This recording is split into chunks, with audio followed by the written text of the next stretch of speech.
That is much hard work. And you could maybe die before your time. I feel all right. You feel all right? Oh, wonderful.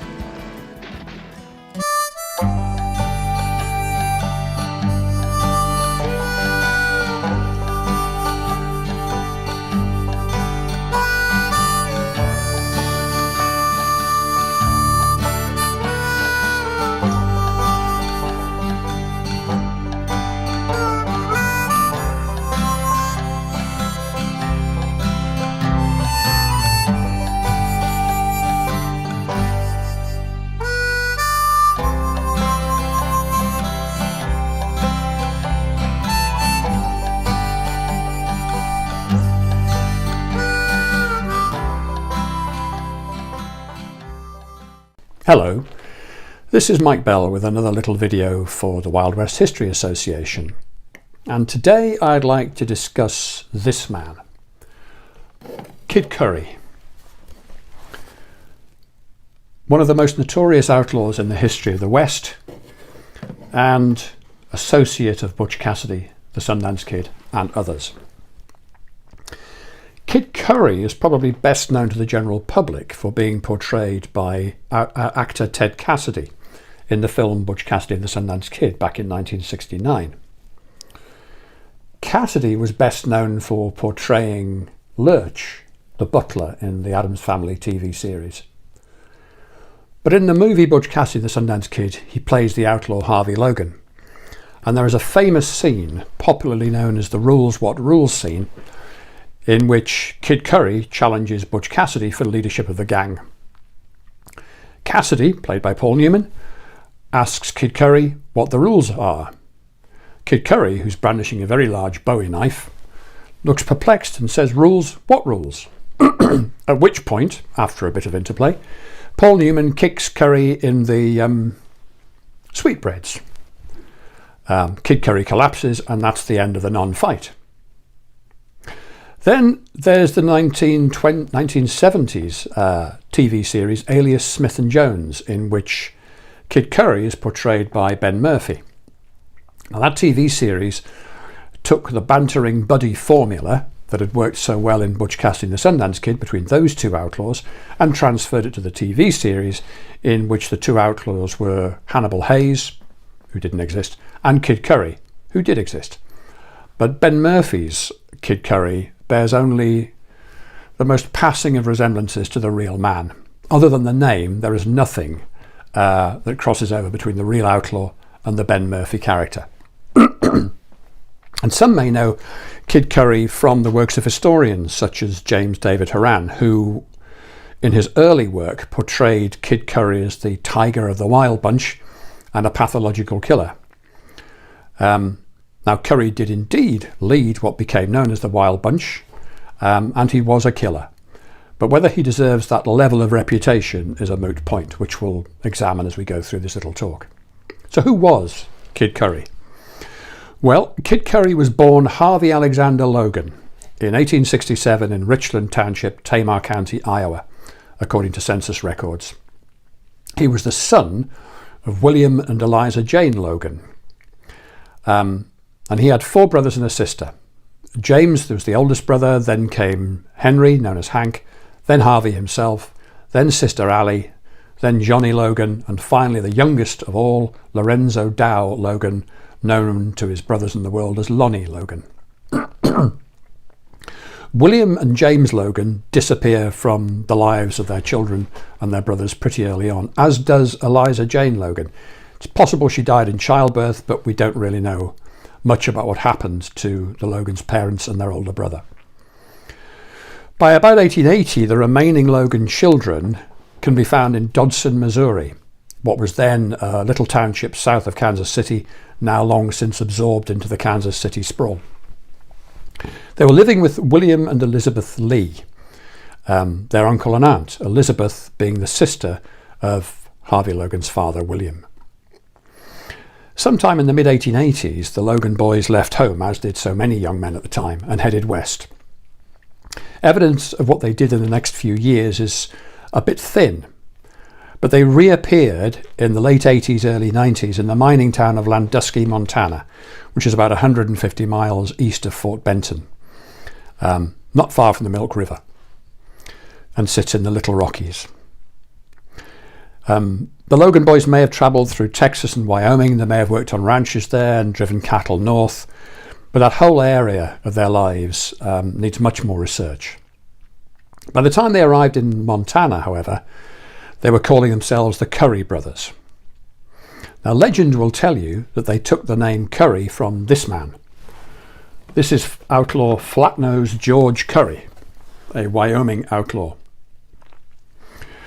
The problem with the legend is that Flatnose George was much younger than the Logan brothers, and he didn't really get into outlawry until the mid-1890s in the aftermath of the Johnson County War of 1892. In fact, Flatnose George spent a lot of time hanging around the town of Sundance, Wyoming, where he worked on ranches and rustled cattle. And indeed, the evidence shows that he was in the town of Sundance at the same time as the Sundance Kid. Here we see Sundance with his girlfriend Ethel or Etta Place. So these two men may well have met when Sundance was young and in prison. The Curry brothers worked in Montana for local ranchers and on their own spread with their friend Jim Thornhill. But things began to go wrong when they fell out with Powell Pike Landusky, the patriarch of the town of Landusky that bore his name. The reasons for the feud are a little unclear, but they seem to have involved the fact that Lonnie was paying, how shall we say, a little too much attention to Pike's stepdaughter Effie Desiree, the consequence of which was at least one child. And it also involves assertions that Landusky brought charges against the Logan brothers for theft, and because there was no prison or deputy sheriff in Landusky, Pike was appointed and held some of the Logan brothers in his barn, where he beat them. Not surprisingly, they weren't over impressed by that. Matters came to a head on December the 27th, 1894. By that time, Hank Logan had died, and that seems to have removed from the remaining Logan brothers the last stabilising influence in their lives. After this, they all go off the rails. Anyway, the Logans and Thornhill go to Jake Harris's saloon in Landusky. Here they find Pike Landusky having a drink. Now, Harvey Logan deliberately picked a fight with Pike while the others covered the drinkers around the bar.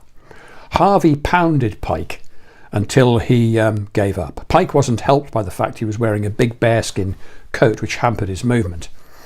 But anyway, Pike indicates he's going to give up, but then he pulled a gun. The problem Pike had was that the gun was a modern automatic, and he struggled to make the mechanism work. While Pike is fumbling with the pistol, Harvey either grabbed his own gun or it was passed to him, and it being a simple, straightforward .44 Colt Peacemaker, he shot Pike dead. This is the only killing that can clearly and definitely be pinned on Harvey Logan. Instead of staying to face justice, and it's arguable that he might just have got off with the charges given that Pike had pulled the pistol, you never know. But instead of staying, Logan fled south to Wyoming, where he hooked up with a group of outlaws known as the Hole in the Wall Gang. Now, it's important to note this gang didn't include Butch Cassidy. Cassidy did spend a little time in the Buffalo area of Wyoming, but Cassidy was in prison at this time, serving 2 years for horse theft, having been jailed in 1894. But the gang did include Flatnose George Curry and just possibly the young Sundance Kid. Sundance had robbed a train at Malta, Montana in 1892, then fled to Canada, and then drifted back into Wyoming. He's usually known to have been on the Snake River in southern Wyoming around this time, but it's possible that he, Kid Curry and Flatnose George knew each other around this time. Exactly what Kid Curry was up to for the next couple of years is unclear, as is often the case in the history of outlaws. What is known is that he lost another brother. On the 1st of February 1896, Johnny Logan was shot dead by rancher Jim Winters. Winters and Johnny Logan had been in dispute about the ranch occupied by Jim Winters. Johnny Logan turned up and pulled a pistol. Winters pulled a shotgun, and shotgun beats pistol. Kid Curry reappeared in 1897. In April of that year, the authorities in Johnson County, Wyoming, scene of the former Range War from 1892, hired a special deputy. They brought in a man called William Billy Dean, about whom little is known, to help them deal with the outlaw problem. What is known is that Dean confronted the outlaws at the Griggs post office, which was in a ranch not far from the hole in the wall. On 13th of April 1897, Dean rode up to the ranch, brandishing his Winchester, and opened fire. The outlaws fought back and Dean was shot dead. Whether Logan was one of the killers is unclear, but the killing is often credited to his account without any more evidence than that. A little while later, 28th of June 1897, probably the same gang of outlaws, and probably including Logan and Flatnose George, robbed the bank in Belle Fourche, South Dakota, not far from the eastern Wyoming line. But the robbery was a fiasco. The outlaws sent one of their own, a man named Tom O'Day, into town to scout out the bank. But Tom was more interested in getting drunk in Sebastian's saloon than in scouting out the bank. After a while, the remaining outlaws rode in to rob the bank, given that there was no sign of Tom O'Day. O'Day tried to hide himself in an outhouse and dumped his gun belt and pistol into the mire before he was captured. He must have smelt wonderful, a combination of whatever from the outhouse and several pints of whiskey. Anyway, he was carted off to the local prison. The remaining outlaws fled. 3 of them, Kid Curry, the Sundance Kid, and a cowboy called Walt Puntney, who until this point had had a reputation as a straight cowboy from the Bighorn Basin, were later captured. They were overhauled on the Musselshell River, Montana, near the little town of Lavina, on the 22nd of September 1897 by a posse led by Sheriff John Dunn of Carbon County. The 3 men had been hanging around his town, Red Lodge, Montana, and it was assumed that they were casing the bank. There was a brief gunfight in which Harvey Logan was shot across the wrist before the 3 men were all arrested and taken back to South Dakota. They were jailed in Deadwood, South Dakota, because the prison in Belle Fourche was non-existent.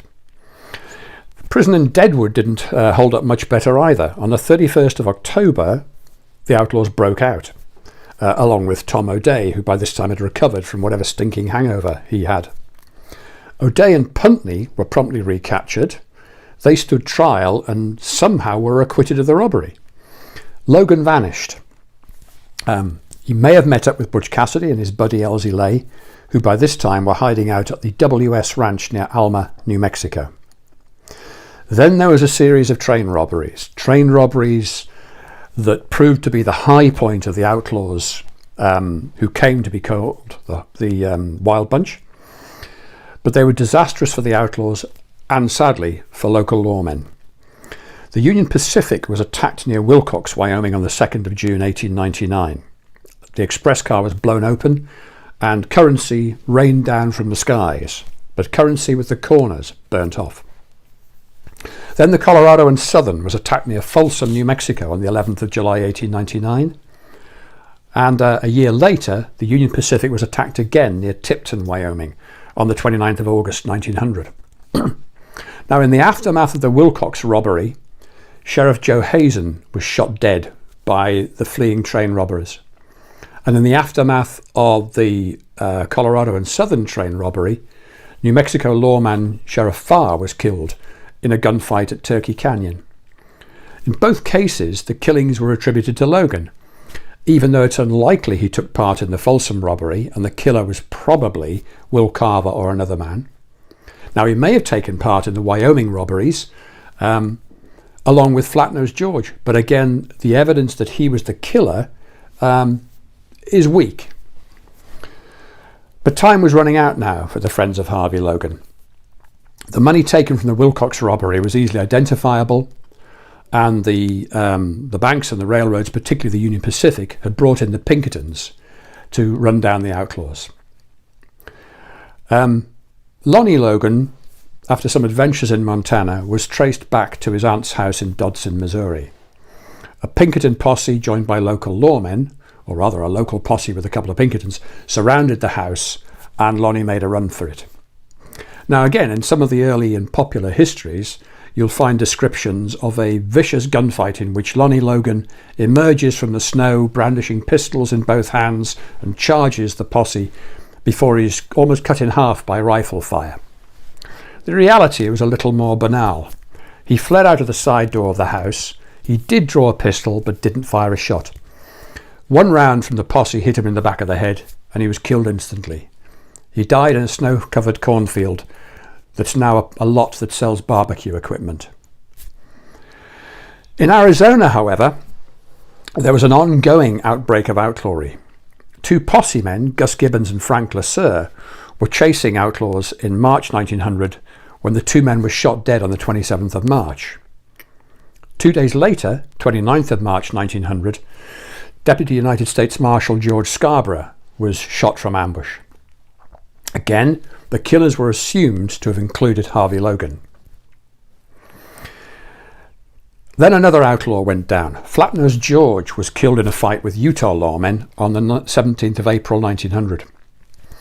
And when two of the lawmen, Tyler and Jenkins, who chased Flatnose George, were themselves killed on the 26th of May 1900, once again it was assumed that Logan was one of the killers. Most of these assertions that Logan was involved in all these killings came from the notion that a real outlaw named Tom Capehart was Harvey Logan. In fact, Tom Capehart and Harvey Logan were separate and distinct individuals. But Logan's rap sheet was filling up rapidly, whether or not he was responsible for all the entries. Logan may have been involved in the bank robbery in Winnemucca, Nevada on the 19th of September 1900, or that's usually put down to Will Carver, Butch Cassidy, and the Sundance Kid. Whoever was involved, 5 of the outlaws gathered in Fort Worth in November to have their photograph taken, the famous Fort Worth 5 picture. But now the outlaws were dying off at an alarming rate. Will Carver was killed in Sonora, Texas, on the 2nd of April 1901. Logan was nearby with a brother of Ben Kilpatrick and Ben Kilpatrick himself. But Logan fled after Will Carver was shot down. But Logan wasn't done yet. On 3rd of July 1901, Logan and other men robbed the Northern Pacific at Exeter Switch, just west of Malta, Montana. This was the same place that Sundance had robbed a train back in 1892. Now, Butch and Sundance weren't at the Malta robbery in 1901. There's plenty of evidence that indicates they'd left the country in the spring of that year and were in the foothills of the Andes at the time, establishing a new ranch for themselves. In the aftermath of the Great Northern robbery, Jim Winters, the man who'd shot down Johnny Logan, was killed. He was shot from ambush outside his ranch house on the 25th of July 1901. Again, Logan is given the credit for this killing, and he certainly had a motive for doing so, but in the absence of eyewitness evidence or any other evidence, it can only be an assumption. In the aftermath of the Great Northern robbery at Exeter Switch, Logan went on holiday. He travelled through the Midwest in the company of prostitute Annie Rogers, the woman seen in this photograph with him. And it was Annie's attempt to change some of the Great Northern money in a bank in Nashville that led to her arrest and Logan fleeing once again. Logan was finally caught in December of 1901. He was hiding out in Knoxville, Tennessee, and not doing a very good job of it. He was in a bar, Ike Jones Bar in Knoxville, when he got into a fight with 2 men who were trying to cheat him at pool. He was beating 7 shades of whatever out of then when 2 local policemen intervened, Officers Saylor and Dinwiddie. Logan pulled a pistol and shot both men, even as they bludgeoned him over the head with their nightsticks. Logan kicked open the back door of the saloon and fell well over a dozen feet into the creek behind the saloon, but he escaped, at least for a day or two. He was finally captured, rain-soaked, frozen and bloodied, and hauled back to face trial. On the 29th of November 1902, Kid Curry was sentenced to 130 years in prison to be served with hard labour. Ironically, he wasn't sentenced for train robbery, even though the evidence was overwhelming that he'd been at the Exeter Switch robbery and almost certainly at the Wilcox robbery. He was convicted for forging signatures on the stolen banknotes. Convicting him of the train robbery charge was just too difficult, but the forgery charge was easier to make stick, and it did. Inevitably, his attorneys appealed the conviction, and the Pinkertons strongly advised that Logan should be held in a federal penitentiary. While the appeal process went ahead, they argued he was just too dangerous an outlaw to be kept in the jail in Knoxville. On the 23rd of June 1903, the Pinkertons' predictions came to fruition. Logan broke out of prison and fled to the west. He's sometimes thought to have been the man who was shot in the leg in a long-range exchange of gunfire with lawmen in May 1904 on Bridger Creek in Wyoming. But that man was probably another small-time outlaw named John Kosh, who was wanted for the murder of a sheep herder named Vedder some years earlier. Personally, I believe the end came for Harvey Logan, Kid Curry, on the 9th of June 1904. On the 7th of June, 3 men held up the Denver and Rio Grande, just west of Parachute, Colorado. The 3 men fled eastwards, disconcerted because they'd attacked the wrong train. They'd attempted, or they wanted to hit the Colorado Midland, which ran on the same line, but the local train in the Colorado Midland had swapped places to allow the Midland to keep up to its timetable, and it had gone through the station at Parachute about 10 minutes before the local train that the outlaws boarded and then attacked. The 3 men made slow progress through the hills and were doggedly pursued by local ranchers and lawmen. The outlaws seemed to have thought that they could make progress by stealing horses from local ranchers rather than by leaving relays of horses across their escape route, as was the previous practice of outlaws like Curry and Butch Cassidy. On the morning of the 9th of June 1904, the outlaws confronted their pursuers near the Larson Ranch on Divide Creek and ordered them to turn back. The posse men did indeed turn back, but they didn't go very far. The outlaws abandoned their horses and scrambled up a scree onto Gibson's Flats, and as they did that, the local ranchers, or at least a part of them, realised that they could get round behind the ranchers if they went up Gibson's Gulch to the north of the flats, which would then bring them out onto the flats in front of the escaping outlaws. And that's just what happened.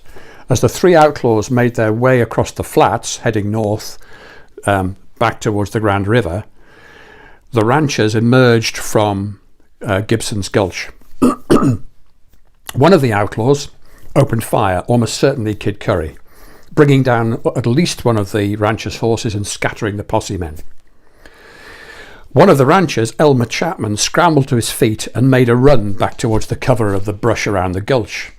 As he did so, the outlaw drew a bead on Chapman and began to track him. As Chapman ran, another rancher, his friend Roller Gardner, drew a bead on the outlaw and fired. His Winchester bullet ripped across the outlaw's bicep, ripping it open, smashed his chest and tore out through the other arm, knocking the outlaw back behind some rocks.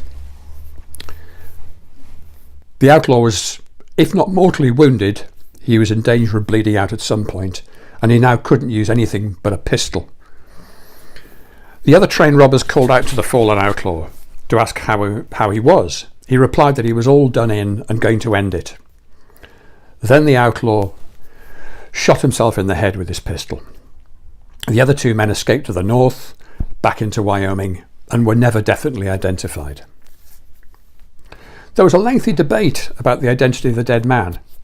He was identified initially as a minor outlaw called Kid Brannick, but Brannick turned out to have been in jail at the time of the robbery. Then he was identified as an Arizona bad man called Tap Duncan, But Tap Duncan turned up alive and well in Arizona, at least until he was hit by a truck in 1944. Many people identified the dead outlaw as Harvey Logan, Kid Curry. Some disagreed, and you'll still get a debate about it to this day. But none of the post-1904 sightings of Harvey Logan stand up to scrutiny.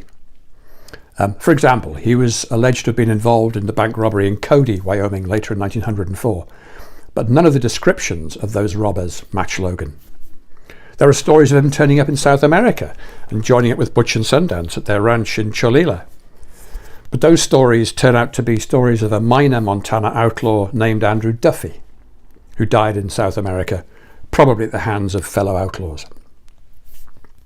The Pinkerton brothers, who'd been chasing Logan for some years now, and the head of the Union Pacific Police, Bill Canada, were wary about declaring the dead man definitively as Harvey Logan. The Pinkertons had built up Kid Curry as a nemesis of the Union Pacific and as the leader of what they were now calling the Wild Bunch, a term they'd coined in 1902. And in fact, they had given him a reputation, along with Flatnose George, as, how should I put it, as premier train robbers, far above any reputation of Butch Cassidy and the Sundance Kid for train robbery. The problem they then had was, if they declared Harvey Logan dead, Kid Curry dead, then they risked the possibility that if he then turned up alive, their credibility was blown. Equally, if they declared him dead and the last of the great train robbers gone, then the banks and the railroads might think again about whether they needed to employ the Pinkertons. In fact, the Union Pacific continued to employ the Pinkertons until 1909. So the Union Pacific, through Bill Canada, and the Pinkertons, through William and Robert Pinkerton, were wary of agreeing that the fallen outlaw was indeed Harvey Logan. But I put my faith in Lowell Spence. Lowell Spence was the Pinkerton agent who chased Kid Curry for months in the aftermath of the train robberies. He had sat through Logan's trials in Tennessee and seen the man in prison in that state.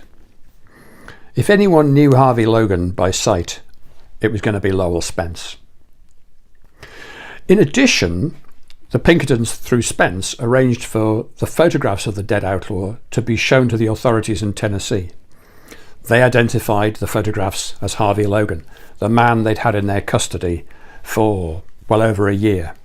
Again, if they were wrong and Logan reappeared, they would look stupid, and they had enough problems at the time in the aftermath of Logan's escape.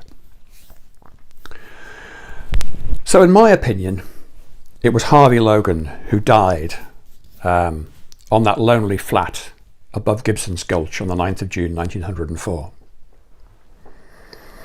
He's certainly dead now.